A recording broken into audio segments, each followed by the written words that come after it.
Music is the answer. Sweet music is the way. Gospel, jazz, R&B touches you every day. Talk about how it moves you differently day to day. It's the R&B Bistro, where the music has its way.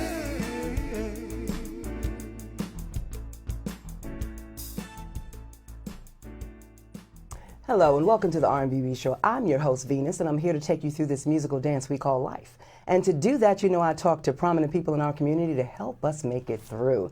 Today, my guest is toting an MBA, y'all, all right? She's an entertainment lawyer, a consultant, a marketing guru, you know we need that, who has worked with high-powered people in music, education, and the fashion industries. She changed directions, though, decided to make her life a little different and do what she wanted to do to live her dream. So now, she's the executive director of D-Free, a nonprofit global organization which allows her to help people all over the world change their money dance, all right? She's here today to tell us about her new web series called Tamika Speaks.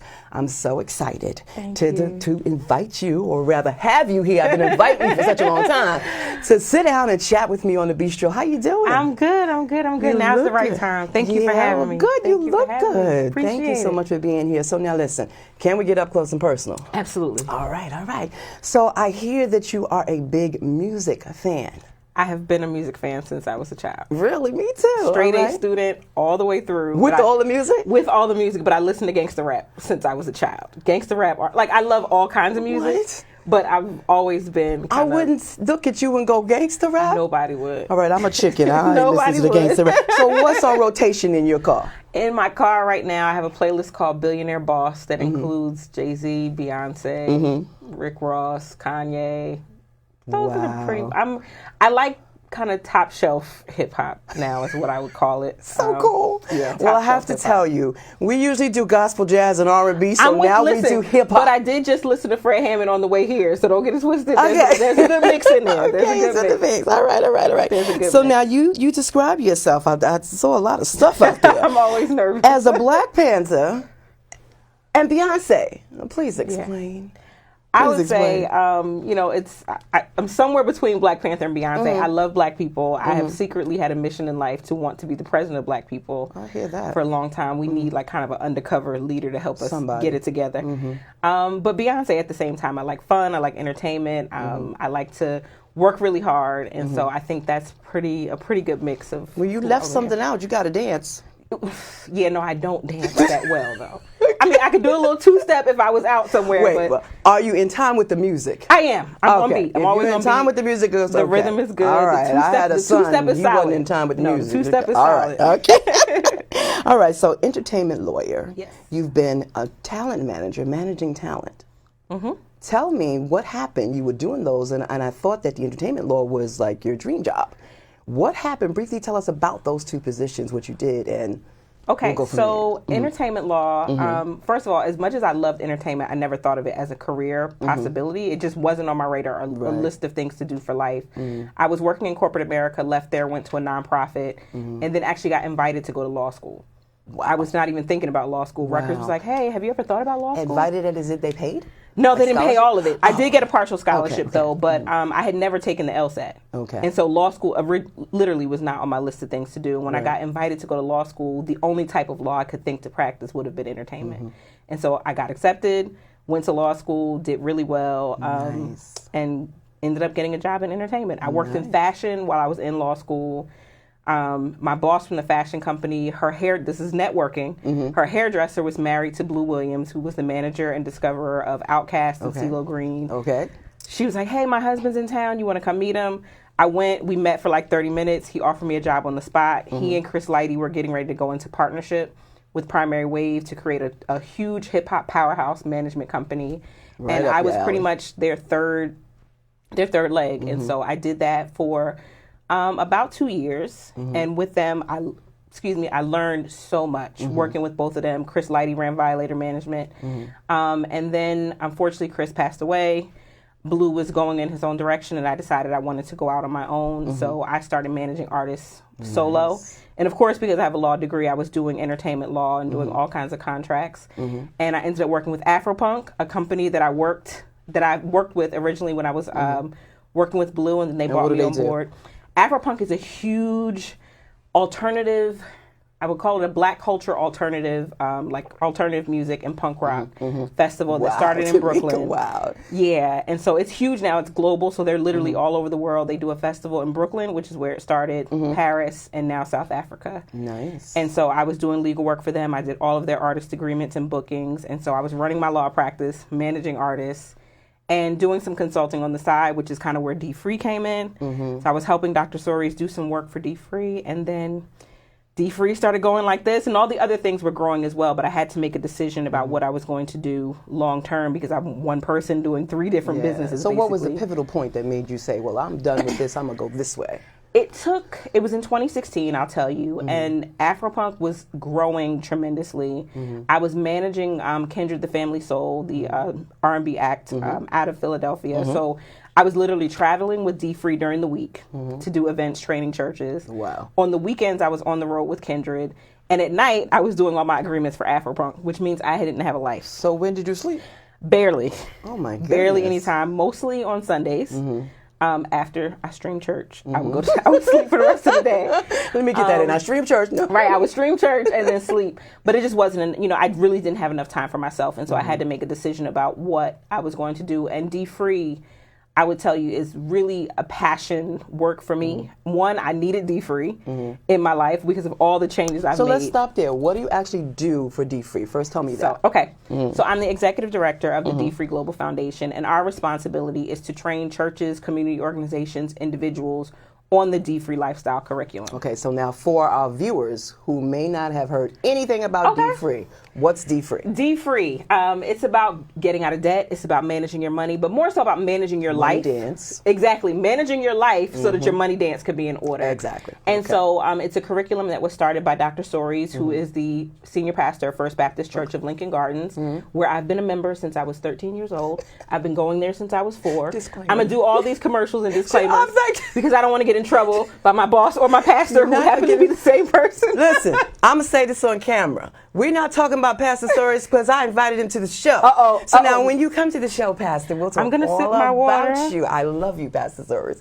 Anyway, back to Tamika. Right, all right. so we teach people the money dance is basically what we do, but it's the money dance in context with what your life is doing. Yes, exactly. So it's, it's passion-filled work. It's really about helping people to figure out what are the habits and behaviors and mindsets that are driving what I'm doing financially. Yes. And so for the organization, I lead a team of almost 20 people now that does everything from marketing to engagement to working with organizations to get their ministries or their programs up and running. And I manage the circus right now. I hear that, and you sound like you're doing an excellent job of it. Thank so you. Wait a minute. I saw this magazine.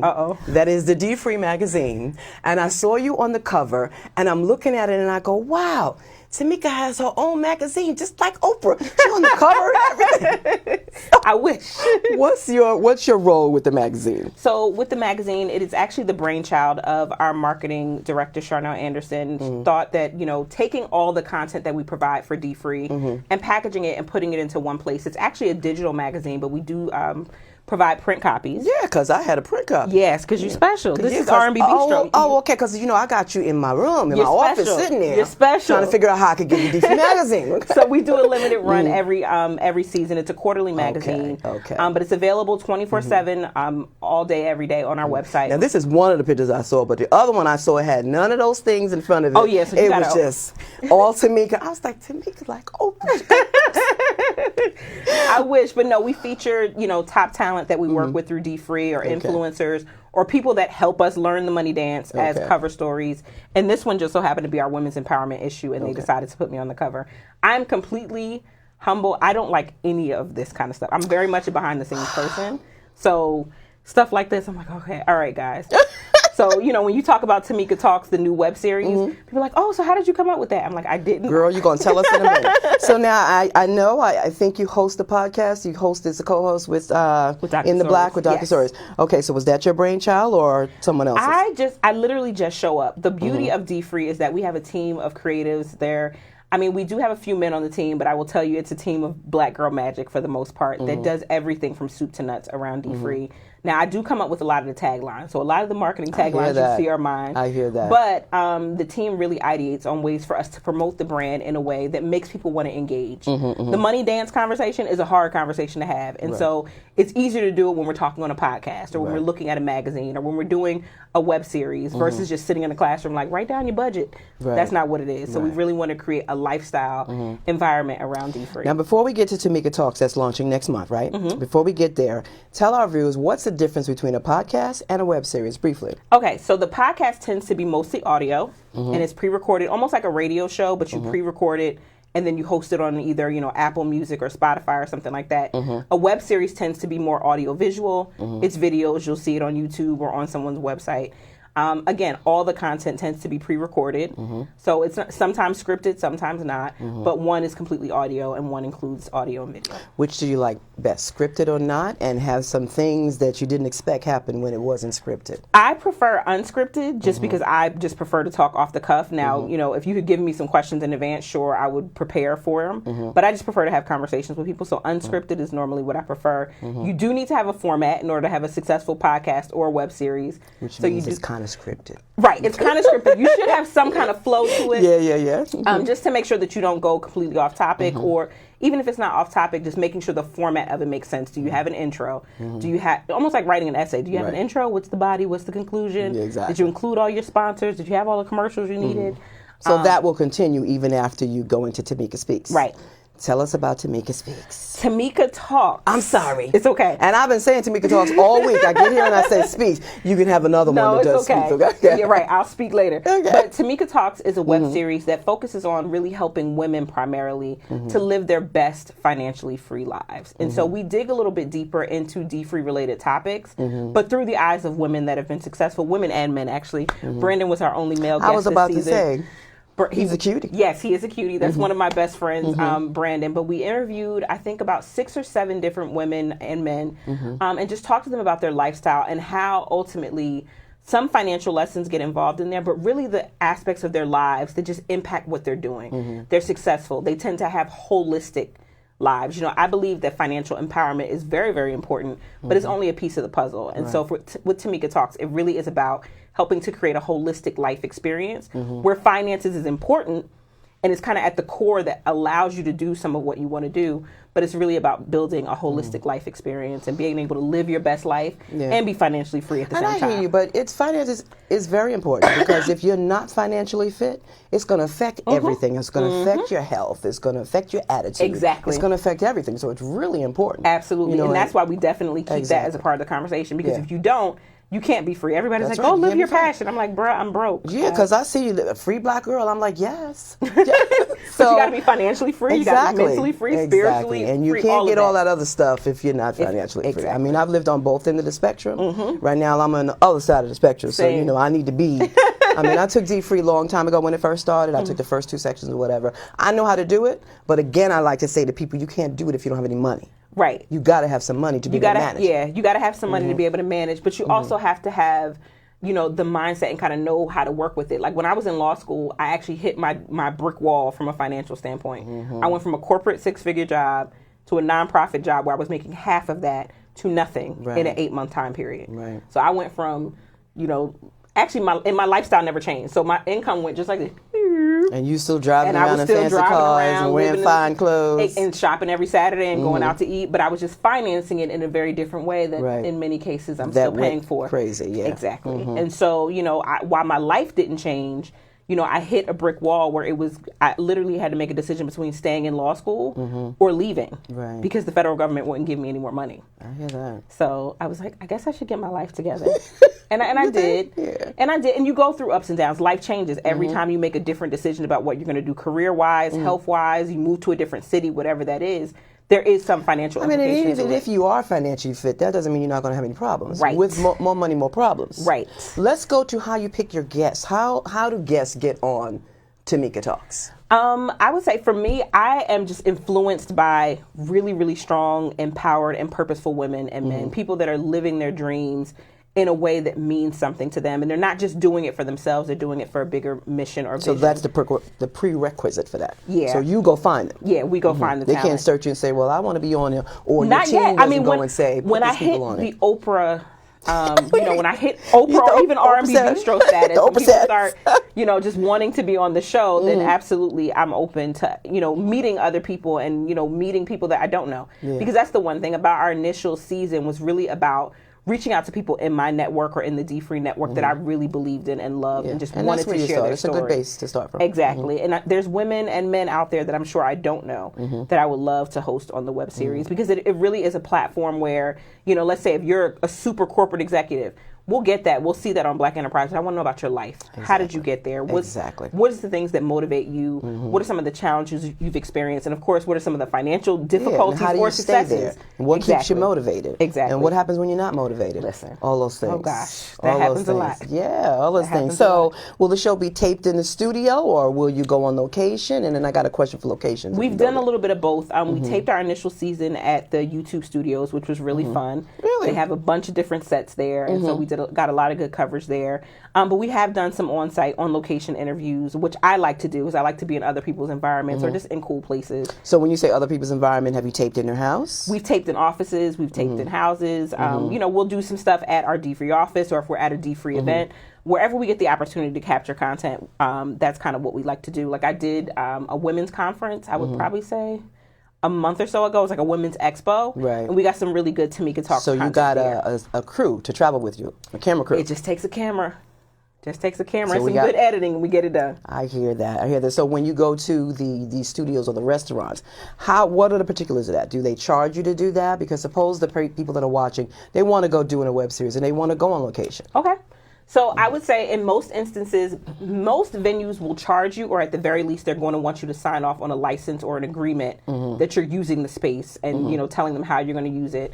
They're not obligated. Yes, they're not obligated. They're not responsible. And also, you want to get permission. So you don't just want to walk up in your, the local restaurant like, I'm shooting a whole TV show. There's some rules around it. So you definitely want to get permission. It took a lot of planning to get the show done. We are a nonprofit organization, so we were able to search out opportunities to use local studio space, and YouTube just so happens to have a program that helps nonprofits to either use the space at a free or reduced rate. And so our team researched that, and so we were able to use YouTube in that sense. But it doesn't necessarily have to be a formal studio. I mean, I've seen some really good web series that were taped on location in somebody's house. Because I think I saw, too, where you were actually in different restaurants. So so we move. I like to eat. So if you don't see it on camera, thank God. But, if you do, just know you're not by yourself. I like to eat too. What's your favorite food? My favorite food? Oh gosh, it would have to be. This is gonna sound like anticlimactic, but salad. I really love salad. I like different flavors in food. Yes. And so if you give me a salad with like fruit and nuts and all kind of stuff in it, I'm very happy. I'll probably eat a hamburger with that, but I do love the multiple flavors of salad. Okay. Seafood? You don't like seafood? I do. Scallops is actually my favorite. I just had some scallops the other night. For the first time, I made them myself. Really? See, no, I don't cook. Shout out to Kiss Mo Grits. My boyfriend is an amazing cook, so that's where most of it goes down. All right, so let me do these personality mix things for a minute, and then we're going to get to the tips. So I just want to make sure there was one more thing I wanted to know about the show. You said that your first season. So how are you dividing the show up? Right now, we did our initial pilot season. We taped last year, and so we'll be starting season 2 in the fall, prayerfully, God willing, and we'll do another, set of anywhere from 6 to 10 shows. And so you get to decide what the framework is. That's the beauty of having a web series because you control the content. And so this is our first season. We'll see how it goes. I think we have 8 episodes. Okay. So far, next season it may be 10 or maybe 6. It just depends on how the audience responds. And how long are the episodes? They're anywhere from 8 to 15 minutes. Okay. And so again, we shoot a whole lot of content and we get it chopped up. Absolutely. We try to group it by content type. So if we're talking about a specific issue, I may have one guest that's really focused on that. Another guest may have answered a question about that. And so we try to put together an episode that really fits around a particular theme. So if you're thinking to create a web series, make sure you think thematically. I've also seen web series that just kind of go all over and just kind of see what sticks. But for us, we try to keep it thematic so that it does kind of run the gamut, and we can really foster some additional conversation about it. So if we're talking about being an entrepreneur, we'll do that whole, we'll do a whole show based on entrepreneurs, and then we may have a Facebook Live after it to talk about it, or a Twitter chat to talk about it, or Instagram Live. Awesome, I love And so it. The goal is to have kind of thematic content. Well, I'm excited. I watched some of the episodes, so I'm excited. I'm like, okay, Tamika. It'll be fun. It was new for me. I'm so not used to being in front of the camera. It's fun. Yeah, It's it is fun. It is fun. Okay, let's do this personality mix. I'm going to ask you 3 questions. Okay. Well, actually, Oh, gosh. 1 question with 3 parts of a question. Okay. All right. So, what's been your greatest pleasure in your life so far? My greatest pleasure in life so far is that I literally have done everything I've ever wanted to do Wow. in life up until What this you point. going to do the rest of the life? You're so young. Exactly. I can wake up tomorrow and think of something different. And what that's done is it's made me, I'm not afraid to try it. Yeah, and that's good. When I've gotten the inkling to move, I move. When it's something I want, I go after it. I'm very clear on the fact that whatever my heart desires, God has already planned for. I know and that's so it's just right. going to show up at some point, like That's in a right. real specific way. So Even if I don't have the money, it's coming because listen, you got it. it's already done. It's already done. And All so right. I've been able to live that, which is, looking back, going through it was painful. A lot of different, I was like, why did I make this decision? So But now, what advice would you give the little girl in you now that you know what you know? So Tamika, the little girl, she's 7, let's say. right. Oh, What good age. what are you good? What would you tell her that you know now? I would tell her that you got it. I You like got it, that. and you don't have to worry about it. like She was always really smart, always really adventurous, but nervous because in many instances, that's not what's celebrated for young people, especially when you're smart. Like I was the only person on stage at Honor Roll Assembly at 7 years old. Stop. And they held a whole assembly for me. So you know what that says to a kid? It's like the entire school Wow. is looking at me, and it was nerve Now, wracking. did they have a videotape of that for you, your parents? No, but my mom does. That's She has what I mean. pictures Does of she it. have Yeah, I have that? pictures of it. Yeah. That is so cool. And so that's not the cool thing to do in many instances for Yeah, school. And so yeah. it creates some level of unnerving, but it didn't stop me, thankfully. But I will say, just let her know that it's okay and you got it and you're doing the right thing. I like that. What did you want to be when you grew up? I still don't know. I did not know then. I do not know now. That could be part of the reason why I've made so But many I'm gonna keep moves. being this what I am I'ma until I get there. Listen, until when my mind changes, then I'll go be something else, which is the beauty of life. I love it. Yep. It's just Miss Had no Overachiever. idea. I love it. Had no So idea. let me tell you what I want to be when I grow up. Okay, what is- You. Listen, Tamika Talks will have you on. You're already there. I'm at the R&B Bistro. When Same I thing. grow up, I want to be what you haven't decided you're gonna be yet. You got it all Listen, together. I don't. That's the interesting part. I've been. But see, the best thing is what they say: fake it till you make it. Everybody else thinks you do. I'm rolling with it. Yes, I'm rolling with and it, you is roll what I'll well. say. You are a wonderful role model. Thank God for my gut. Keeps Yeah, me, keeps me going. nimble. And you know the fact that you're not scared is I forgot what her name is. I think it's her name. She was on one of D. Marshall's things. Jump. Don't Cliff be afraid jump. to jump. Brandis. Yes. Yeah. Yeah. My homegirl. Shout out to the great girlfriend. She Brandis just Daniel. sent me something today to do something. I didn't get a chance to do it. Literally, It was, her podcast for today that was on today, it was right? about cliff jumping. Yeah, because I got that email saying it's coming on now about that, and I'm like, I'm sitting at this job. Can't really listen to it right now. You know? All right. So when people remember you, what do you want to stand out about you in their minds? That she knew how to live. If I had to say what I want to be an expert at, it's an expert at living. Just an expert at living a holistic, happy life. Talk to me about this holistic. So you eating hamburgers. Okay, so I'm not sure if that fits in the holistic life. I mean holistic in the sense of comprehensive. Okay. So I want joy in every area of my life, even if it's not completely perfect, which I can accept because nothing is ever perfect. But I want love. I want career. I want family. I want prosperity and abundance. I want to live in a nice place. I want to enjoy my life. And I think a lot of people, what we tend to do is we compartmentalize. And I've done a great job, without tooting my own horn, of tending to have a good flow of my life and always having at least a piece of everything available there. And I think it's possible. Okay. It's definitely possible to have it all in moderation. Sometimes it's a whole lot of family and not as much work. Sometimes it's a whole lot of work and not as much family, but all the pieces are always You have there. 3 sisters and 2 sisters, and you're all professional, right? Yes, I have 2 younger sisters, the Stembridge Spelman 3. All of us went to Spelman. Yeah, I all saw 3 of us that. do different things, but I have a very holistic life. All right, cool. So now what I need you to do is to give me 3 tips that someone who wants to go out and start a web series as their career or whatever they want it for. Maybe they want it to be their business to hobby. make money or whatever. So what are 3 concrete tips that they can do, they should go out and do tomorrow after they see this show? First, I would say charge your cell phone or get a camera because that's what you need to record a web series. It doesn't take a whole lot of equipment to do it. So, have something to capture the content. think about the kind of content that you want to offer. You know, maybe you do start as a variety show because you don't know what to say. Be comfortable in front of the camera. Set up your tripod and just get to recording. And then the last thing I would say is, as you develop content and as you develop your voice, start to fine tune and figure out what your real voice is. You know, a lot of times, you know, you may think, okay, I'm an expert at style and fashion. It may not be that. It may be something else. And so as you start, you know, developing your voice and recording content, you'll start to figure out your point of view of things and your angle. And that will help you to fine tune the content along the way. And I would also say, don't be afraid to share it.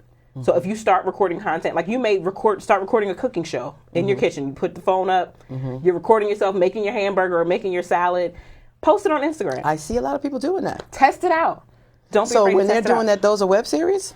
I mean, it could be. I mean, I've seen now that Instagram has Instagram Live and Instagram TV. If you post the same, you know, the same kind of content, or you commit to every week that you're going to post an Instagram Live or an Instagram story, and it's about similar content or it's about different content, you are technically creating digital content that will eventually be a web series. And I would say, don't limit yourself to the platform. You know, some people say, well, web series has to live on YouTube or it has to live on a website. Right. A web series is basically video content that you've recorded. And it can live wherever. And it could live wherever. So is there like a time limit to them? Like on Instagram, you can only do it, you know, I think 30 Instagram seconds TV now, you can record as long as you want. Really? And it just depends. I mean, you have to test people's, you know, attention spans. Some people are up to watch an hour of you cooking hamburgers. Some people only want to watch 10 minutes. And that's why I say test it out, because you'll see, you know, if you put up a 10-minute video and 100 people watch it and they watch the whole thing, you're like, okay, 10 minutes works. But if you put up an hour and only 3 people watch it, or they drop off after the first 10 minutes, it gives you a good idea of what's going to work and what's not going to work. All right. You have been so informative, and we appreciate that. You told us all about it. I know that Tamika Speaks is going to Tamika Talks. Tamika speaks when she talks, y'all. There you go. When I talk. So when Tamika Talks debuts, I know it's going to be phenomenal, and you're going to have much success with it. So I'll be tuned in, because you know I got to get D-free. I was D-free for a while, but then I went back to work. We're gonna do a lot. You know, we touch on a lot of different things. Like I said, money is a part of it, but Tamika Talks, we talk about everything. We talk about family. We talk about education. We talk about professional relationships. Stuff. I think we did talk about that. I love relationship talk. I try not to be the expert on that. I will tell y'all. I'll come on and be the expert. Listen, that's a whole other. We could do a whole other show on relationships. And money. Yeah, but we do talk about definitely some relationships and money, because money can ruin relationships. Hello, I need you to tell our viewers where they can find you. Yes. So my personal Instagram is @thefreeblackgirl. It's public. It's available. On Instagram, MyDFree, @MyDFree on all social media platforms. Tamika Talks, if you follow #Tamika Talks across all platforms, you'll be able to get information about the show. All right. And that's it. All right. Thank you, Tamika, so much for being here. Thank you for having me. You're welcome. This is the R&B Bistro. I'm Venus. Remember, it's never too late to live your dreams. And when you do, I'll be there encouraging you. Make sure to tell somebody about the Bistro. Come on back again. All right? We love you for watching. Thank you. Thanks for having me. This was great. Sweet music is the way. Gospel, jazz, R&B touches you every day. Talk about how it moves.